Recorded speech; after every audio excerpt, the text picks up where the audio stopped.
सोचो, एक ऐसा आदमी जिसका नाम सुनते ही पुलिस, पॉलिटिशियंस और पूरी दुनिया अलर्ट हो जाती है।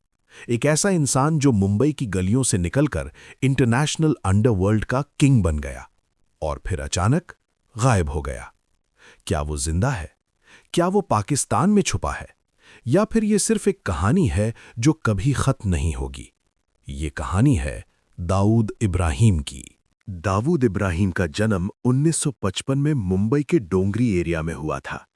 उसके पिता इब्राहिम कास्कर मुंबई पुलिस में कांस्टेबल थे। मतलब घर में डिसिप्लिन था, लेकिन दाऊद का मन पढ़ाई में नहीं, पावर में लगता था। छोटी सी उम्र में ही उसने गलत रास्ता चुन लिया।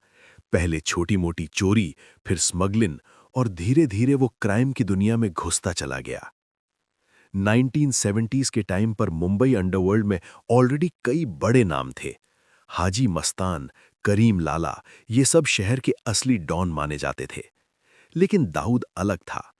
वो सिर्फ क्राइम नहीं करता था, वो सिस्टम समझता था। उसने पुलिस, पॉलिटिशियंस और बिजनेसमैन के कनेक्शंस बनाना शुरू किए और फिर आया वो मोमेंट जिसने सब कुछ बदल दिया। दाऊद ने अपनी गैंग बनाई, डी कंपनी। ये सिर्फ एक गैंग नहीं थी, ये एक ऑर्गेनाइजेशन थी। स्मगलिंग, एक्सटॉर्शन, बेटिंग, ड्रग्स, हर इलीगल काम में डी कंपनी का नाम आने लगा। 1980s तक दाऊद मुंबई का सबसे पावरफुल डॉन बन चुका था। लेकिन पावर के साथ आती है दुश्मनी। उस वक्त एक और गैंग स्ट्रांग हो रही थी, पठान गैंग। दोनों के बीच राइवलरी इतनी बढ़ गई कि मुंबई की सड़कों पर खुली जंग होने लगी। शूटआउट्स, मर्डर्स, आम लोग भी डर के साए में जीने लगे। और फिर 1986 में दाऊद ने एक बड़ा डिसीजन लिया। वो इंडिया छोड़कर दुबई चला गया। दुबई उस वक्त क्राइम के लिए सेफ जगह मानी जाती थी। वहां से दाऊद ने अपना एम्पायर और बड़ा किया। अब वो सिर्फ मुंबई का डॉन नहीं था, वो इंटरनेशनल डॉन बन चुका था। उसके कनेक्शंस मिडल ईस्ट, अफ्रीका और यूरोप तक फैल गए। सब कुछ स्मूथली चल रहा था, लेकिन 1993 ने सब कुछ बदल दिया। 1993 ब्लास्ट्स, टर्निंग पॉइंट। 12 मार्च 1993। मुंबई में एक के बाद एक 13 ब्लास्ट्स होते हैं। Stock exchange, hotels, crowded areas, हर जगह धमाके।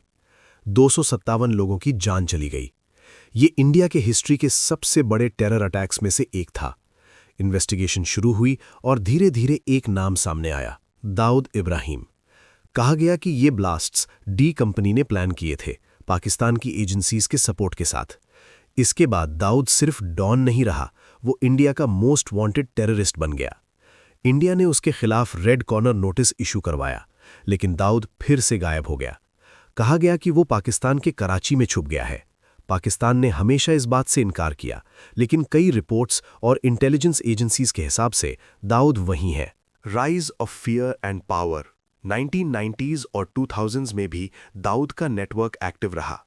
बॉलीवुड तक उसका इन्फ्लुएंस पहुंच गया था।